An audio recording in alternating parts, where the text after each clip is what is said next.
हर हर महादेव। देवों के देव महादेव जी के चरण में प्रणाम, मेरा प्रणाम स्वीकार हो। गौरा पार्वती माता के चरण में प्रणाम, मेरा प्रणाम स्वीकार हो। गणपति ललनमा के चरण में प्रणाम, मेरा प्रणाम स्वीकार हो। माता पिता के चरण में प्रणाम, सब गुरु भाई बहन के चरण में प्रणाम, मेरा प्रणाम स्वीकार हो। गुरु भाई बहन, मैं एक कथा सुनाने जा रही हूँ। इस कथा को पूरा सुनिए और रहा जानिए, आदि नहीं।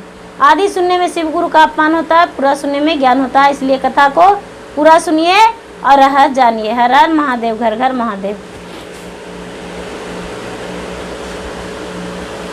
शंकर भगवान और पार्वती का दोनों का विवाहित जीवन हुआ।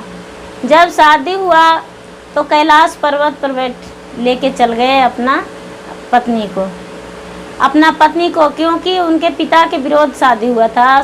पार्वती अपने पिता के विरोध शादी किए थे। पिताजी उनके नहीं चाहते थे कि हम शंकर भगवान से शादी करें, लेकिन पार्वती अपना मर्जी से किए थे। तो पार्वती को अपने साथ लेकर कैलाश पर्वत पर लेकर चल गए। जब कैलाश पर्वत पर लेकर चल गए तो वहाँ देख रहे हैं पार्वती की इनका घर में तो कुछ है ही नहीं है, कुछ भी नहीं है। सबको कहते हैं भोले बाबा भंडारी हैं, दुनिया में सबको देते हैं सब कुछ, घर में तो कुछ है ही नहीं है। हम क्या बनाएंगे, क्या खाएंगे, क्या कैसे क्या पहनेंगे, कुछ तो इनका घर में है ही नहीं। बोले पार्वती बोलते हैं अपने पति से, महाराज आप तो बड़ा दानी और दयालु हैं, बहुत दया करते हैं, बहुत दान करते हैं, तो आपका घर में तो कुछ दिख ही नहीं रहा है। नहीं थारी है, नहीं लोटा है, नहीं अन्न है, नहीं धन है। बताइए हम क्या करेंगे, क्या चीज़ खाएंगे, क्या चीज़ पिएंगे और कैसे रहेंगे, कैसे जिएंगे।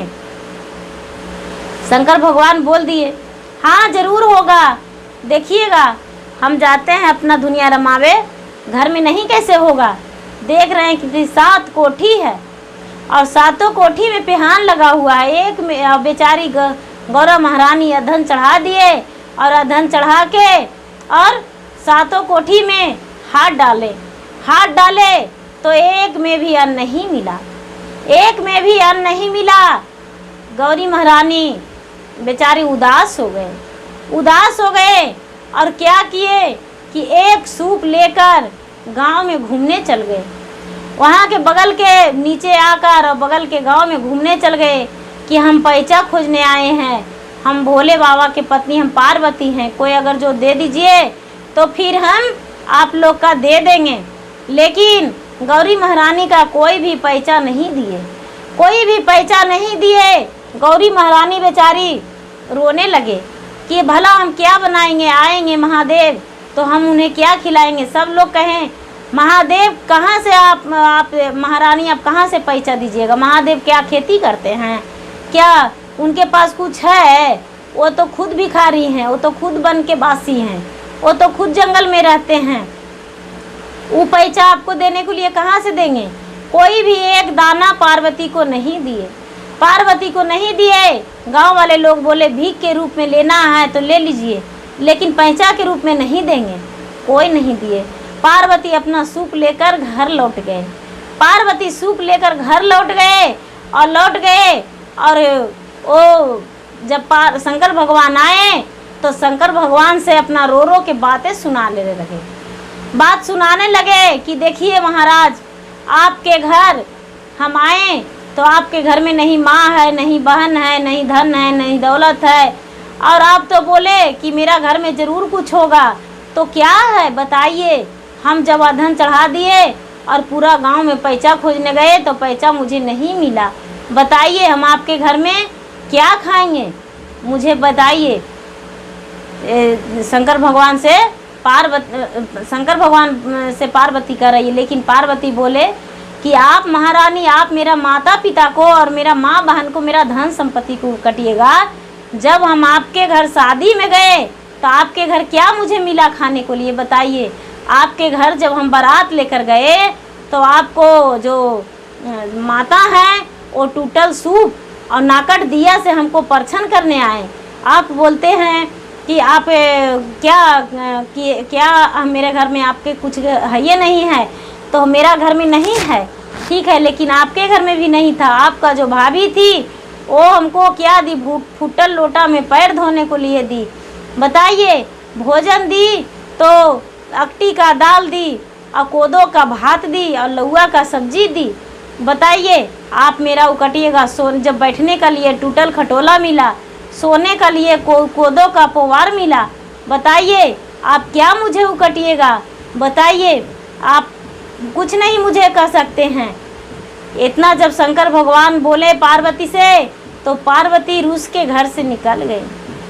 रूस के घर से निकल गए और निकल के और वो सोच रहे हैं कि हम अपना मायके चल जाएंगे। लेकिन जब आधी रास्ता में आए तो उन्हें पार्वती का कोई भाई नहीं थे।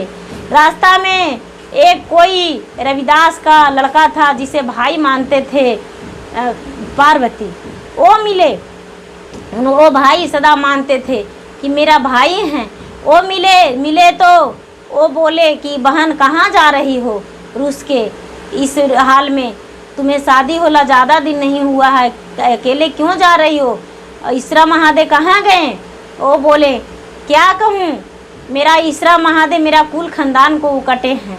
वो जो भाई थे वो बोले बहन ऐसा ना सोचो, तुम्हारे कुल खानदान उनके लिए ओठों पे रहेगा, उनका तो उकटना फर्ज बनता है। लेकिन आप कहाँ जाओगे बताओ? तुम्हारा पूरा कुल संसार जो भी हैं, जो महादेव हैं, तू कहीं नहीं जा सकती हो, लौट जाओ। मैं तुम्हारे साथ हाथ जोड़कर विनती करती हूँ, चलो हम तुम्हारे साथ चलेंगे, महादेव को समझाएंगे। और महादेव के साथ आए और समझाए कि मेरा बहन को आप क्यों ऐसा कहते हैं, आप ऐसा मत कहिए, मेरा बहन नादान है, बच्ची है, छोटी है, आप तो समझदार हैं, आप पूरे नगर के जग के रखवाली करते हैं, आप मेरा बहन के ऐसा नहीं कर सकते हैं। वो उनका जो भाई थे वो बहुत समझाएं। जब समझाएं तो शिव गुरु बोले तो ठीक है, आपका जो बहन है उसे मुझसे मन मत लगाए, मेरा पूरे परिवार को उकटती है, उसे भी समझा दीजिए। भाई ने उसे भी समझाएं और समझा के दोनों के समझा के और कह के घर में बसाएं भाई। पहले का युग में जो आज का लोग लड़ते हैं झगड़ते हैं तो कहते हैं झगड़ते हैं लड़ते हैं, लेकिन पहले का लोग भी देवता और देवी भी थे तो वो भी झगड़ा करते थे, वो भी पति पत्नी का झगड़ा बर्ताव नहीं छूटा था। इसलिए आज भी लोग लड़ाई झगड़ा करते हैं और नहीं करना चाहिए, ये तो गलत है।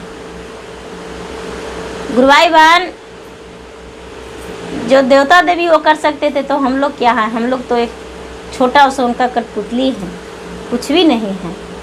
गुरुभाई बहन शिव गुरु का कथा सुनिए और हंस जानिए।